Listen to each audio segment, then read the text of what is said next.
திமுக பொருளாளர் மு.க.ஸ்டாலின் அனைத்து தரப்பினராலும் ஏற்றுக்கொள்ளக்கூடியவராக இருக்கிறார் என நாடாளுமன்ற உறுப்பினர் கனிமொழி தெரிவித்துள்ளார். திமுகவில் அவர் முன்னிலைப்படுத்துவதில் தவறு இல்லை என்றும் கனிமொழி கூறினார். தலைவர்களுடன் ஒருநாள் நிகழ்ச்சிக்காக நமது தலைமை செய்தியாளர் சுப்பையா நடத்திய நேர்காணலின் போது கனிமொழி இதனை தெரிவித்தார். ஒரு 45 ஆண்டுகளாக திமுக பொருளாளர் ஸ்டாலின் அரசியலில் இருக்கார்.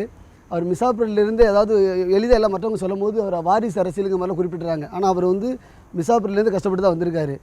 அப்படி இருக்கும்போது இப்போ அந்தளவுக்கு திமுகவில் கடினமாக உழைச்சா வர நீங்களாக இருக்கட்டும் அவங்களா இருக்கட்டும் தொடர்ந்து பண்ணிட்டு தான் வரீங்க. ஏன் அவரை முன்னிலைப்படுத்துறதுக்கு ஏன் லேட் ஆகுது? இல்லைங்க, அவர் ஏன் முன்னிலைப்படுத்தப்படலைன்னு நினைக்கிறீங்க? இன்னைக்கு திமுக பொருளாளராக இருக்கிறார். அவர் முன்னிலைப்படுத்துறது பற்றி யாருக்கும் எந்த சந்தேகமும் அப்படிங்கிறதே ஒன்றுமே கிடையாது. எல்லாரும் ஏற்றுக்கொள்கிறார்கள். கழகத்தில் இருக்கக்கூடிய அத்தனை பேரும் ஏற்றுக்கொள்ளக்கூடிய ஒரு தளபதி பொருளாளர். அதாவது பார்த்தீங்கன்னா புதிய தலைமைச் செயலகம் இருக்க திமுக ஆட்சியில் கட்டப்பட்டது ஒரு 1000 கோடிக்கு மேலே. அந்த இதை கூட அதிமுக மருத்துவமனையாக மாற்றிட்டாங்க. மீண்டும் திமுக அதை மாற்றுவீங்களா? நிச்சயமா. ஏன்னா அதை நீங்கள் மருத்துவமனையாக மாற்றவே முடியாது.